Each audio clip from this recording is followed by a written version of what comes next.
Assalamualaikum warahmatullahi wabarakatuh. Alhamdulillahi rabbil alamin. Wassalatu wassalamu ala ashrafil anbiya'i wal mursalin Sayyidina Muhammadin wa ala alihi wa sahbihi ajma'in. Amma ba'du. Saudara-saudara sebangsa, setanah air dan sekeyakinan yang berbahagia. Data-data terakhir yang sampai kepada kita membuat kita sebagai bangsa semakin prihatin. Walaupun tentu tidak membuat kita jadi pesimis, seraya kita tetap memberikan penghormatan dan penghargaan kepada upaya-upaya yang telah dilakukan oleh pemerintah kita. Data itu adalah 3/5 dari jumlah penduduk kita hidup di bawah garis kemiskinan. Ini artinya apa? 60% dari 210 juta rakyat kita hidup di bawah garis kemiskinan dan 20% diantaranya dalam kemiskinan mutlak. Berbagai macam komentar orang, ada yang tetap dalam alur rasional memberikan analisa kenapa dan mengapa ini terjadi. Ada yang berpendapat kurang kompaknya tim ekonomi kita. Ada yang bilang karena korupsi masih merajalela. Ada yang bilang rendahnya upaya untuk law enforcement.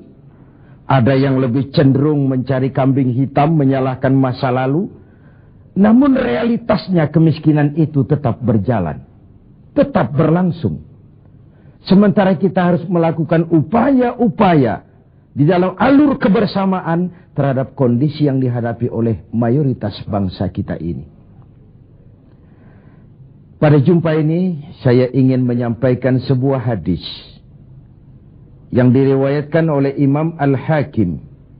Rasulullah sallallahu alaihi wasallam bersabda, "Arba'un man kunna fihi nasyarallahu rahmatuh wa adkhalahu jannatuh."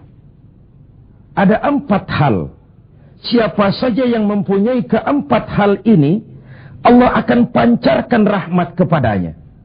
Allah akan pancarkan kasih sayang kepadanya dan dimasukkannya orang itu ke dalam surga. Mari kita lihat semua kita termasuk salah satu saja dari 4 hal yang dibicarakan ini. Yang pertama, man awa miskinan. Orang yang memberikan perlindungan, memberikan tempat tinggal, menaungi orang-orang yang miskin. Allah melebihkan rizki sebagian kita dari yang lain, agar dalam hidup terjadi take and give. Karena bagaimanapun kita ini saling memerlukan. Tidak ada orang hebat yang bisa hidup sendirian. Betapa dan siapapun kita memerlukan yang lain. 60% rakyat kita hidup di bawah garis kemiskinan dan bukan mereka punya mau. Padahal subhanallah, kita diberikan negara yang begini kaya, hijau, ranau, subur, makmur. Bumi kita mengandung gas, batu bara, minyak, laut kita kaya, hutan kita kaya, negara kita kaya, dan penduduk kita miskin. What's wrong? Tapi pertanyaan ini bisa mengundang berbagai macam polemik. Oleh karena itu, saya ingin mengetuk hati kita semua. Allah akan memancarkan rahmatnya kepada orang-orang yang santun, berpihak kepada orang-orang miskin. Hukum sering tidak berpihak kepada kemiskinan. Kebenaran sering tidak berpihak kepada kemiskinan. Sehingga dengan demikian, tersudutlah dia di pojok-pojok kehidupan. Padahal ini masalah kita bersama.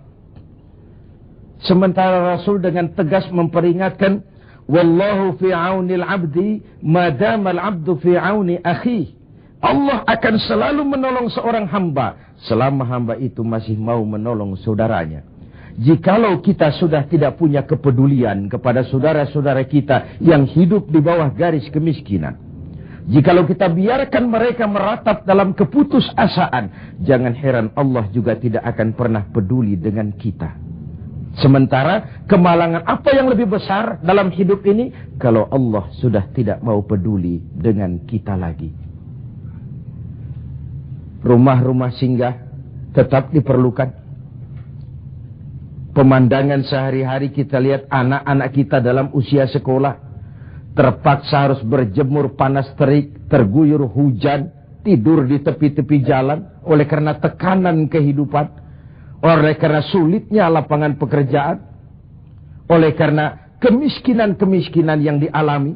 Dan itu semua menjadi tanggung jawab kita untuk berbagi dalam kondisi yang seperti ini. Saudara-saudara sebangsa, setanah air, dan seiman yang tercinta. Dengan semangat ini, boleh jadi baju di rumah kita sudah tidak ada artinya. Tetapi ketika kita berikan kepada mereka, akan jadi besar artinya buat mereka. Sementara di rumah kita sendiri, kita sudah hampir lupa ada baju itu. Tidak tersentuh sama sekali. Beratkah kita memberikan sesuatu yang di tangan kita sudah tidak begitu berarti? Sementara akan jadi pengarti yang paling besar bagi orang lain. Satu sisi ada orang sakit perut karena kekenyangan. Sisi lain orang merintih karena kelaparan. Tidak bisakah kita menyisihkan sebagian saja supaya kita tidak berlebihan dan tetap sehat. Sementara yang lain juga tetap tidak merintih kelaparan karena kekurangan makan. Kemiskinan merupakan musuh kita yang paling utama. Dan biang keladinya adalah belum stabilnya perekonomian kita. Penyebabnya bisa bermacam-macam. Karena kurang kompaknya tim ekonomi kita, iya. Karena warisan hutang, iya juga. Baik hutang pemerintah maupun hutang swasta. Karena orang-orang para pemimpin kita belum mampu melakukan terobosan-terobosan ekonomi yang menggembirakan. Iya juga. Tapi rakyat kita sesungguhnya. Kita lihat. Di lintasan pintu kereta. Itu kadang-kadang penjaga pintu juga. Kereta masih di mana-mana. Pintu sudah ditutup. Panjang sekali antrian itu. Truk, bus, sopir-sopir keringetan. Setengah jam nunggu kereta mau lewat. Ketika lewat keretanya memang 11 gerbong, panjang sekali. Si sopir truk, si sopir bus, si kenek yang kekeringatan itu, pantas saja lama kita menunggu sampai keringetan. Keretanya yang lewat panjang betul. Ada kepuasan batin. Sebaliknya bayangkan, sudah setengah jam nunggu, keringetan, kepanasan, haus, mencekik leher. Antrian mobil panjang di lintasan pintu kereta. Begitu lewat, yang lewat ini cuma lokomotif. Nyumpah-nyumpah kenek-kenek sopir sialan. Dikira apa setengah jam kita nunggu cuma begitu yang mau lewat. Ini artinya apa? Secara psikologis, rakyat kita ini mau menunggu. Rakyat kita ini mau berkorban. Rakyat kita ini mau memberikan apa yang mereka bisa. Untuk sesuatu yang besar. Untuk sesuatu yang monumental. Untuk sesuatu yang bisa merubah keadaan mereka. Jangan biarkan rakyat kita menunggu dengan kecewa. Karena begitu lama menunggu yang lewat cuma lokomotif. Cuma kepala kereta yang lewat. Mereka merasa penantian setengah jam sia-sia. Pengorbanan peras keringat. Haus mencekik leher. Jadi konyol ketika yang lewat cuma sebuah lokomotif. Begitulah. Kadang kita masih terkontaminasi oleh pola lama. Sebagian dari pemimpin kita masih memandang bahwa jabatan itu fasilitas dan kekuasaan. Lebih celaka lagi bahwa jabatan adalah jalan pintas untuk menuju kaya. Merasa giliran. Kemarin kan giliran kamu, sekarang giliran saya. Sepanjang jabatan masih dianggap sebagai fasilitas dan kekuasaan. Apalagi jalan pintas untuk menuju kaya, itu rampok. Negara sedang sakit. Ini musim kerja bakti. Pesta sudah selesai. Ini saatnya kita cuci piring. Kita, dalam artian seluruh komponen bangsa, ya birokratnya, ya teknokratnya, ya ekonomnya, ya agamawannya, ya politisinya, semua kita. Ini merupakan tanggung jawab kita secara bersama-sama. Man awa miskinan. Orang yang santun kepada orang-orang yang miskin. Memberikan tempat bernaung, tempat tinggal. Mendidik, memberikan kesempatan pendidikan kepada anak-anak mereka. Sehingga anak-anak itu, yang juga anak-anak kita, punya hak menatap hari esok dengan pasti. Punya hak menggantungkan harapan dan cita-cita. Seperti juga anak-anak lain punya harapan dan punya cita-cita. Marilah kita semua menyadari, hidup ini sebuah putaran menunggu giliran. Dan jabatan adalah amanah. Sementara menyia-nyiakan amanah adalah khianat. Lebih jauh dari itu, agama mengajarkan apapun yang kita miliki dalam hidup ini sebuah titipan. Harta, titipan. Jabatan, titipan. Ilmu pengetahuan, titipan. Kalau titipan harus disikapi dengan dua. Pertama, titipan harus dijaga baik-baik. Masa ada orang datang ke rumah saya, Pak, saya titip mobil sebentar. Oh, silakan.